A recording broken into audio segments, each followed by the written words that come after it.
সিএসসির আরও একটি গল্প নিয়ে আজকে হাজির হয়ে গেলাম। সেটা হচ্ছে অসহযোগী। অসহযোগী গল্পটির আর একটা এক্সট্র্যাক্ট। কথাটা হর্ষনাথ উড়িয়ে দেবার চেষ্টা করে।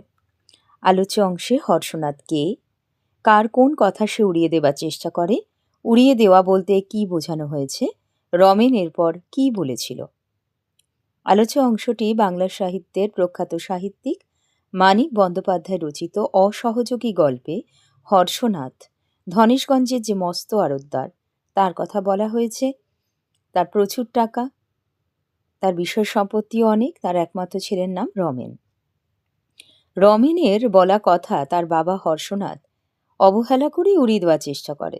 দুর্ভিক্ষের দিনে রমেন কাঙালিদের 1 সপ্তাহ খাওয়ানোর কথা দিয়েছিল, কিন্তু তার বাবার জন্য সেটা তো সম্ভব হয়নি। এরপর রমেন 2 দিন উধাও হয়ে যায়। হর্ষনাথ মনে মনে শঙ্কিত হয়ে পড়ে। 2 দিন পরে রমেন ফিরে এলে হর্ষনাথ কিছুই বলতে পারে না। রমেনের চোখের চাহনি দেখে হর্ষনাথ ছেলেকে ধমকাতে পর্যন্ত সাহস করে না। এরপর হর্ষনাথ জানতে পারে রমেন হর্ষনাথের যে চিরশত্রু অনাথ বাবুর সঙ্গে দেখা করতে গিয়েছিল। তাতে হর্ষনাথ আরও ক্ষিপ্ত হয়ে ওঠে।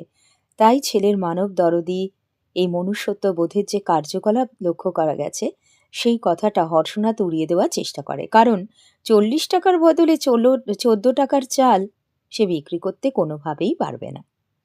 উড়িয়ে দেওয়ার অর্থ হচ্ছে তাচ্ছিল্যভাবে কোনো কিছুকে অবহেলা করা বা অগ্রাহ্য করা, মেনে না নেওয়া। রমেনের বয়স কম, তার কথাও তাই হালকাভাবে নেওয়াটাই উচিত। নেহাত আবেগের বশে সে হয়তো কথাটা বলে ফেলেছে।